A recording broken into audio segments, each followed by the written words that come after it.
the lights don't come up right away. Instead, the silence stretches just a little too long, the kind that makes your chest tighten. Somewhere in the darkness, a single breath is taken, shaky, human, real, and in that moment you're no longer just watching a show. You're standing at the edge of something unforgettable. Before we go any further, let me ask you this: if a performance could change a life, would you stay to see it? And if stories like this move you, take a second right now to like this video and subscribe to the channel, because what you're about to experience isn't just entertainment, it's a reminder of why music still matters. He stood backstage with his eyes closed, fingers trembling against the cool fabric of a borrowed jacket. It wasn't an exact replica, but it carried the weight of a legend. Black, slightly worn, with a collar that felt too stiff around his neck. He hadn't planned on wearing it. In fact, he'd almost walked away from it when the wardrobe assistant offered it with a polite smile. But something about the jacket felt like a calling, like a quiet whisper saying, "This is your moment. Don't hide." His name was Daniel Carter, though very few people in the building knew it yet. To most of the world, he was still invisible. Daniel wasn't the kind of man people expected to see on a stage like this. He wasn't young in the way talent shows usually prefer, nor did he have the polished confidence of someone who'd spent years chasing fame. His life had been simple, sometimes painfully so. He grew up in a small town where dreams were things you talked about quietly, if at all. His father had worked long hours in a factory, his hands always smelling of oil and metal. His mother sang while she cooked, soft tunes that floated through their tiny kitchen, filling the space with warmth even on the hardest days. It was from her that Daniel first heard Elvis. She used to play old records on a scratched turntable, the needle popping and hissing as Elvis's voice poured out, rich and full of longing.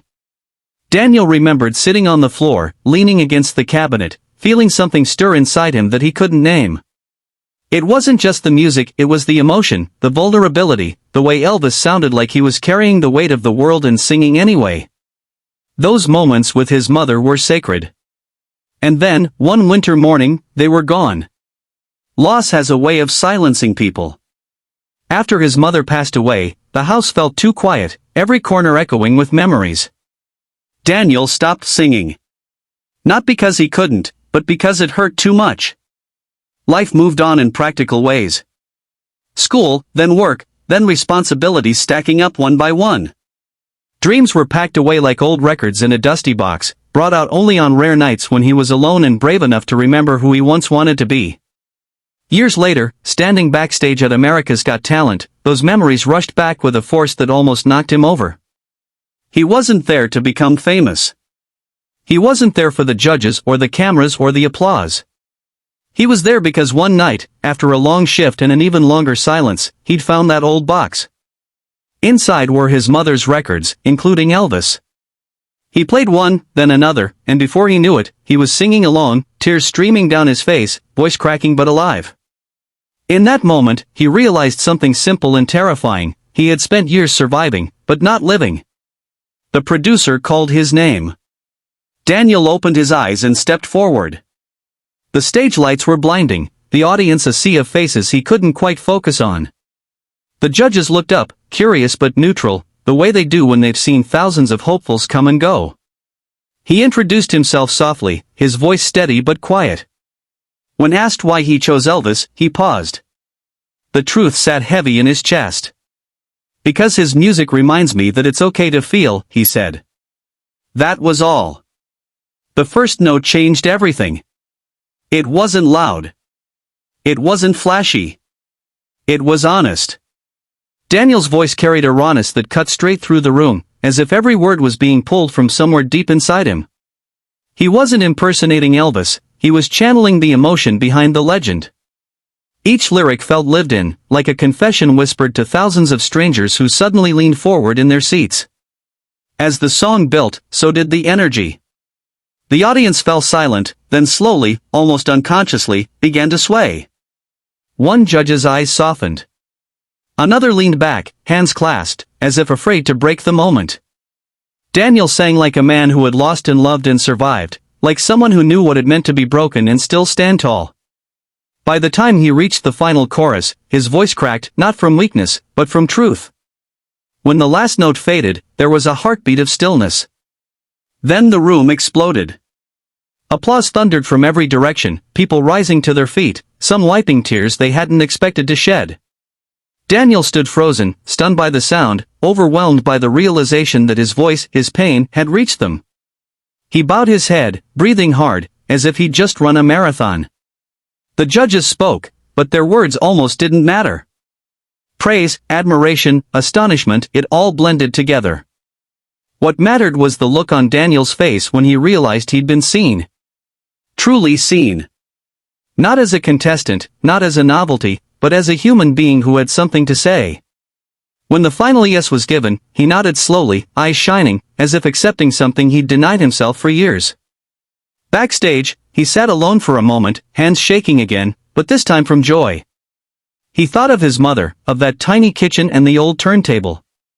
He imagined her smiling, humming along, proud not because he'd been on a big stage, but because he'd finally allowed himself to feel again. As the show aired and the performance spread across the world, messages poured in. People who had lost parents, who had buried dreams, who thought it was too late to start again. They saw themselves in Daniel. They heard their own stories in his voice. That was when he understood the true power of that night. It wasn't about Elvis. It wasn't even about him. It was about connection. So if this story touched you, if it reminded you of a part of yourself you've been quieting for too long, don't scroll away. Like this video. Subscribe to the channel. Stay with us. Because there are more stories like this, stories that don't just entertain, but heal. Daniel didn't win the competition. But he walked away with something far greater, permission to live honestly. And somewhere, in homes filled with old memories and new hope, people pressed play again, letting the music remind them that it's never too late to be heard. The theater goes quiet in a way that feels heavy, like the air itself is holding its breath. The cameras glide slowly across the audience, catching nervous smiles, folded hands, eyes full of expectation. Somewhere backstage, a man stands alone, listening to his own heartbeat, wondering if this single moment will finally give meaning to a lifetime of waiting. Before this story pulls you all the way in, do me a small favor. If stories about courage, music, and second chances move you even a little, like this video and subscribe to the channel. It helps these stories reach people who might need them most. Now stay with me, because what happens next is something AGT and everyone watching will remember forever. Daniel Carter never imagined himself here. In truth, he had avoided places like this for most of his life. Big stages. Bright lights. Crowds that expect you to be extraordinary. His world had always been smaller, quieter, safer. He grew up in a fading town where the loudest sound was the factory whistle at dawn and the most exciting thing was the radio playing softly in the background. His childhood memories weren't filled with luxury or applause, but they were filled with music. And all of it led back to one voice. Elvis Presley wasn't just a singer in Daniel's house. He was a presence. His mother treated those records like treasures, wiping the dust from them before placing the needle down, as if preparing for a ceremony. She would close her eyes when Elvis sang, swaying gently, sometimes smiling, sometimes crying. Daniel didn't understand the emotions then, but he felt them. Music, he learned early on, could say the things people were too afraid to speak out loud. When his mother died, the music stopped. The house became a place of echoes and unfinished conversations. Daniel was still young, but grief aged him quickly.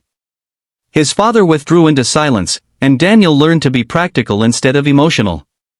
Singing became something dangerous, because every note carried memories he wasn't ready to face. So he buried it. Years passed. He worked ordinary jobs, paid ordinary bills, lived an ordinary life. People knew him as kind, reliable, forgettable. No one knew about the songs trapped inside him. Life has a way of testing how long you can ignore your true self. For Daniel, that test came late at night, after a long shift, when exhaustion stripped away his defenses. One evening, he found himself cleaning out the attic of his childhood home, preparing to sell it. That's when he found the box. Old records. His mother's handwriting on the sleeves.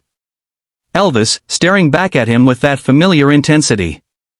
Daniel almost closed the box. Almost. But something made him take one record out and play it. The first notes broke him open. He sang along quietly at first, then louder, then with a rawness that surprised even him. Tears came without warning.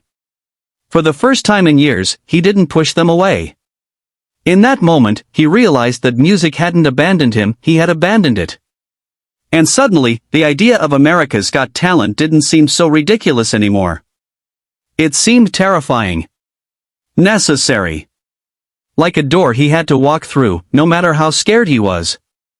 The audition process was brutal. Long lines. Younger, flashier performers. People with stories designed to impress. Daniel felt out of place, his doubts growing louder with every passing hour. He almost left twice. But every time he thought about walking away, he heard his mother's voice humming Elvis in the kitchen, reminding him why he was there. Now, standing backstage, those doubts came rushing back. What if his voice wasn't enough? What if the judges laughed? What if this dream, long buried, was better left untouched? The stage manager nodded. It was time. Daniel stepped into the light. The applause was polite, curious, restrained. The judges studied him, trying to decide what category he fit into. He introduced himself, his voice steady but soft. When asked why Elvis, he didn't give a rehearsed answer. He told the truth. About his mother. About losing his voice to grief. About finding it again too late, or maybe just in time. Then he sang. From the very first note, something shifted. This wasn't a performance built on tricks or imitation. It was a confession. His voice carried years of silence, years of regret, years of longing. He didn't sound perfect. He sounded real. Each lyric landed with weight, like a memory being shared rather than a song being sung. The audience felt it immediately. You could see it in their faces, the way their expressions softened, the way they leaned forward without realizing it. The judges weren't analyzing technique anymore. They were listening. Truly listening. Daniel closed his eyes, not to escape, but to remember. He sang as if he were back in that small kitchen, as if his mother were right there, hearing him at last. Halfway through the song, his voice trembled. For a split second, it seemed like he might lose control. Instead, he leaned into it. The crack in his voice became the most powerful moment of the night.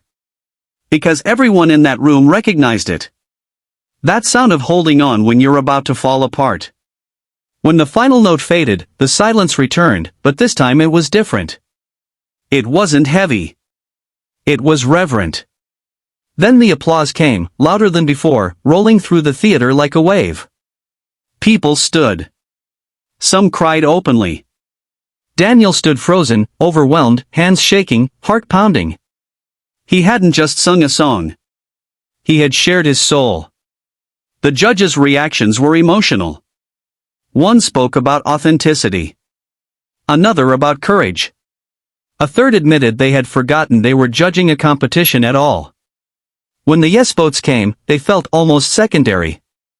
The real victory had already happened. Backstage, Daniel sat down and finally let himself breathe. For the first time in decades, he didn't feel invisible. He felt seen. Not because he sounded like Elvis, but because he honored the emotion behind the music. Because he reminded people of their own losses, their own buried dreams. As the episode aired, the performance spread quickly. Millions watched. Comments flooded in from people who said they hadn't planned to cry, but did. From people who hadn't listened to Elvis in years. From people who felt like Daniel had sung their story. He received messages from strangers thanking him for giving them permission to feel again. Daniel's life didn't transform overnight into fame and fortune. But it transformed in a deeper way. He started singing again. Not just on stages, but in everyday moments. He visited schools, community centers, small theaters. He told people that it's never too late to reclaim the part of yourself you thought was gone. And that is why this performance mattered. Not because it was flawless. Not because it went viral. But because it reminded the world that music is a bridge between hearts, that vulnerability is a strength, and that even legends like Elvis live on not through imitation, but through emotion. If this story moved you, if it made you think of a dream you've been ignoring or a voice you've been silencing, don't let the feeling fade. Like the video. Subscribe to the channel. Stay connected. Because sometimes, one song is all it takes to change everything.